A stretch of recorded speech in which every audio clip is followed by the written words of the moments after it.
So we'll move on to WTO agreements.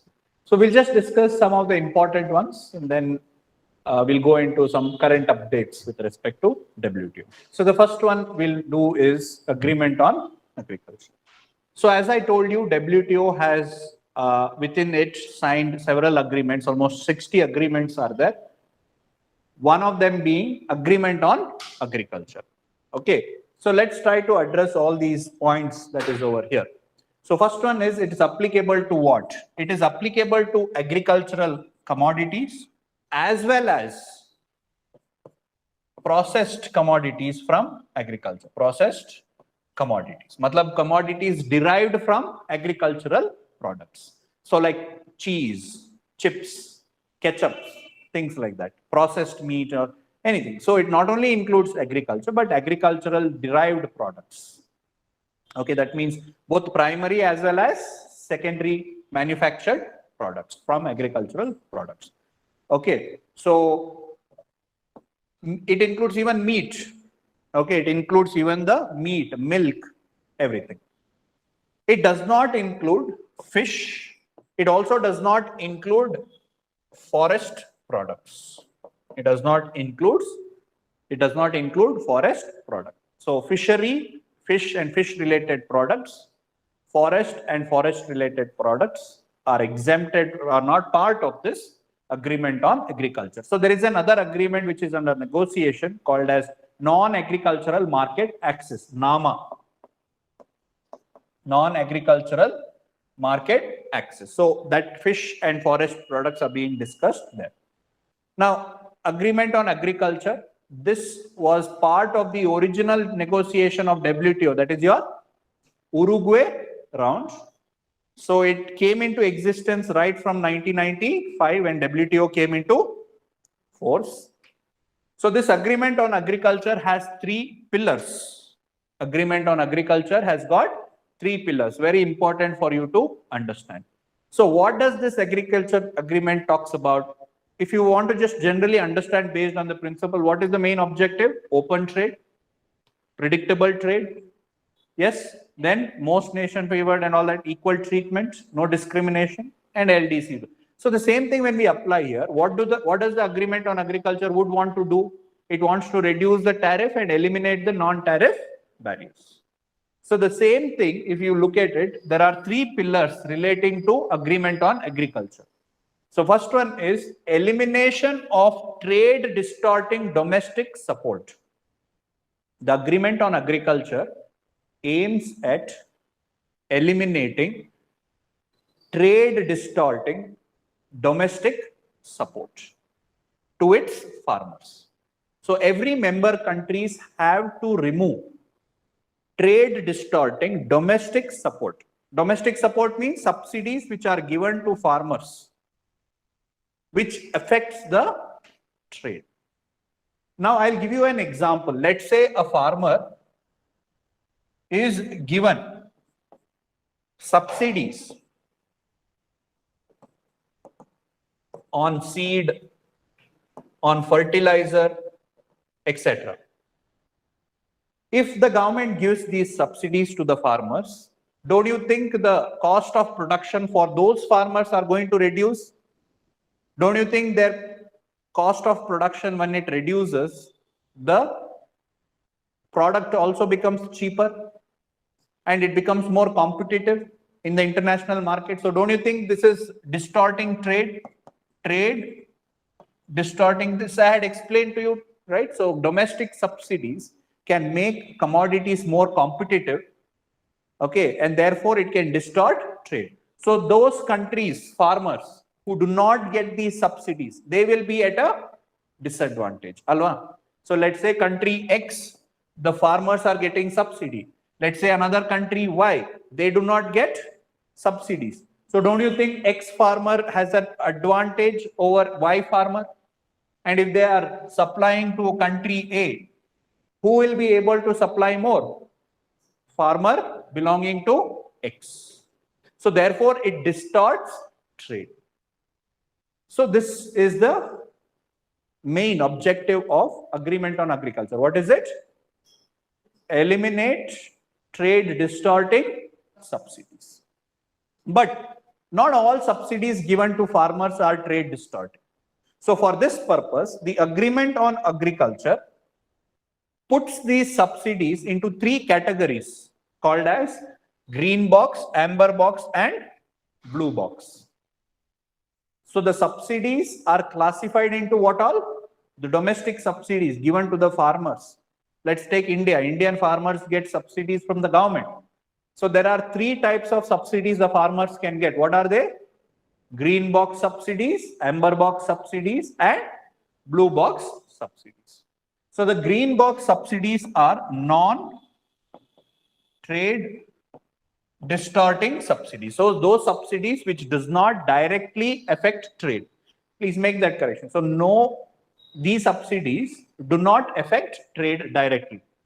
See, for example, subsidies given for improving rural roads. Okay, so rural development programs, these are also subsidies given to the farmers. Let's say farmers in India are going to get subsidized healthcare. Farmers' children are going to get subsidized education. Farmers are going to get housing. Farmers are going to get, extension programs where agriculture university is going to provide them information about agriculture. So these are all different types of subsidies which are mainly meant for what? Welfare. So they do not directly affect trade, and hence they are called as what?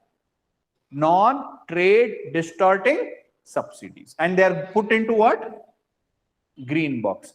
So these are non-trade distorting subsidies. So therefore, no reduction of these subsidies. There is no need for reduction of these subsidies. On the other hand, the amber box subsidies. On the other hand, the amber box subsidies are what? Trade distorting subsidies. Meaning, subsidies given on input. Subsidies given on input. Administered prices, MSP, minimum support price is also a subsidy. So here the farmers are directly benefited from it. So this is going to affect the productivity, and this in turn is going to affect trade. So these trade distorting subsidies has reduction commitment, has to be reduced by certain percentage. I'll see that number is okay. So it has to be reduced by certain percentage. Okay, we'll just have a look at it. By how much should they be reduced? See, just the first part you can write, and I'll explain to you that. So just imagine this situation. So what is supposed to be done is developed countries has to reduce these subsidies by how much? 20%. Developing countries should reduce it by how much? 13%. LDCs, no cuts. So if a developing country was giving 100 crore, like India is giving 100 crore, let's say, subsidies, how much should it reduce? It should reduce it by 13%. Let's say developed country was giving 100 crore. How much should it reduce? 20%. You got it? But for calculating this 100 crore, okay, that means if the government was giving 100 crore subsidies now, it should reduce it by 20 and 13% respectively for developed and developing country.